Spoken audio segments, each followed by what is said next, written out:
Doraemon के गए हुए अब काफी समय बीत चुका था। नोबिता और उसके सारे दोस्त अब बड़े हो चुके थे। नोबिता ने बहुत कोशिश की लेकिन वह डोरेमोन की बैटरी को ठीक नहीं कर पाया। एक दिन अपनी लैब में बैठे बैठे नोबिता के मन में एक सवाल उठा। डोरेमोन जो 22वीं सदी का एक एडवांस्ड रोबोट था, वह बिना किसी बैटरी लो अलर्ट के अचानक बंद कैसे हो सकता है? जब मैं कमरे से बाहर गया था तब तो वह बिल्कुल ठीक था। नोबिता ने सोचा, शायद मैं ज्यादा सोच रहा हूँ। 2 दिन से लगातार बिना सोए काम करने की वजह से मेरा दिमाग थक गया है। मुझे थोड़ा आराम करना चाहिए। नोबिता आराम करने चला गया लेकिन कहीं न कहीं उसके मन में एक शक था। क्या उसका अंदाजा सही था? क्या उस दिन कुछ अजीब हुआ था? इसके बाद कहानी सालों पहले के एक सीन की ओर बढ़ती है। डोरेमोन की बैटरी खत्म होने से ठीक आधे घंटे पहले एक अनजान व्यक्ति उससे मिलने आया था। वह व्यक्ति और डोरेमोन आपस में बात कर रहे थे। उस व्यक्ति ने डोरेमोन को बताया, हर रोबोट को कुछ समय बाद बैटरी बदलवानी पड़ती है और तुम्हारी बैटरी जल्द ही खत्म होने वाली है। तुम्हारे कानों के पीछे सोलर टेक्नोलॉजी थी जो तुम्हारी बैटरी को ऑटोमेटिकली चार्ज करती, लेकिन तुम्हारे कान तो चूहे पहले ही काट चुके हैं। अब तुम्हारे पास 2 रास्ते हैं। पहला, तुम मेरे साथ भविष्य में चलो और अपनी बैटरी बदलवा लो, या दूसरा, कुछ महीनों का इंतजार करो जब तक तुम्हारी बैटरी पूरी तरह खत्म न हो जाए। लेकिन डोरेमोन, क्योंकि तुम्हारे कान नहीं हैं, बैटरी बदलते ही तुम रीसेट हो जाओगे। तुम नोबिता और अपने सभी दोस्तों के साथ बिताए पल, सारी यादें भूल जाओगे। डोरेमोन की आंखों में आंसू आ गए। अब कोई रास्ता नहीं बचा था। वह जल्द ही नोबिता से अलग होने वाला था और उसे पूरी तरह भूलने वाला था। डोरेमोन ने फैसला किया कि वह अपनी बैटरी को खुद खत्म होने देगा ताकि उसे कुछ और महीने मिल सके और वह अपना आखिरी समय नोबिता के साथ खुशी से बिता सके। वह व्यक्ति मान गया और वापस जाने लगा। डोरेमोन एक कॉमिक बुक उठाकर बैठ गया। वह अंदर ही अंदर सोच रहा था कि अपने आखिरी कुछ समय में वह नोबिता से बिल्कुल नहीं लड़ेगा और बहुत प्यार से रहेगा। लेकिन तभी वह अनजान व्यक्ति पीछे से डोरेमोन पर एक हाई वोल्टेज इलेक्ट्रिक गन से हमला कर देता है। डोरेमोन को जोर का झटका लगता है और उसकी बैटरी पूरी तरह नष्ट हो जाती है। डोरेमोन बेहोश होकर गिर पड़ता है और वहीं बंद हो जाता है। वह व्यक्ति टाइम टीवी को कवर में रखकर टाइम मशीन में बैठकर भाग जाता है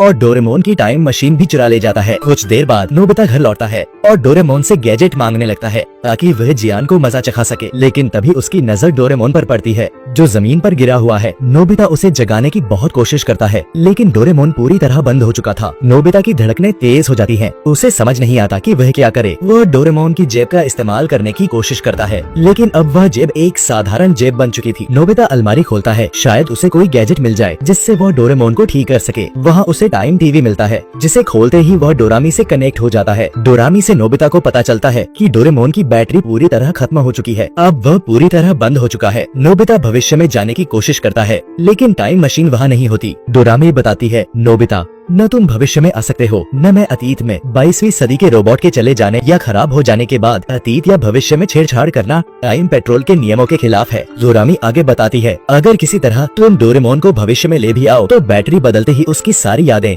और डेटा मिट जाएगा। वह सब कुछ भूल जाएगा, जैसा हमने रिबॉर्न ऑफ डोरेमोन में देखा था जब डायरेक्टर डोरेमोन को बाकी रोबोट्स की तरह स्मार्ट बनाने वाला था। लेकिन उसकी और नोबिता की दोस्ती को देखकर उसने ऐसा नहीं किया। यह सुनकर नोबिता टूट जाता है। वह अपने घुटनों पर गिर पड़ता है और रोने लगता है क्योंकि वह नहीं चाहता कि डोरेमोन उसे भूल जाए। डोरामी कहती है, अब हमारे पास सिर्फ 2 रास्ते हैं। पहला, अगर टाइम पेट्रोल इजाजत दे तो हम डोरेमोन को भविष्य में ले जाकर उसकी बैटरी बदल सकते हैं लेकिन इससे वह रीसेट हो जाएगा, या दूसरा, हम भविष्य की तकनीक का इंतजार करें जिससे डोरेमोन बिना रीसेट हुए ठीक हो जाए और हमें हमारा पुराना डोरेमोन वापस मिल जाए। इसके बाद डोरामी डिस्कनेक्ट हो जाती है। समय बीता है और रात हो जाती है। नोबिता खाना खाने नहीं जाता। वह अपने कमरे के एक कोने में बैठकर रो रहा होता है। डोरेमोन सामने पड़ा हुआ था। नोबिता उसे बहुत मिस कर रहा था। अलमारी में डोरेमोन का बिस्तर, डोरा केक, सब कुछ उसे डोरेमोन की याद दिला रहा था और उसके दिल में एक गहरा खालीपन महसूस हो रहा था। कुछ देर बाद नोबिता की माँ उसे देखने आती है। वह देखती है कि नोबिता डोरेमोन के ऊपर सिर रखकर रो रहा है। वह समझ जाती है और नोबिता को हिम्मत देती है। लेकिन नोबिता डोरेमोन को इतना मिस करने लगा था कि वह उसे सपनों में भी देखता था। सुबह उठकर वह बस यही सोचता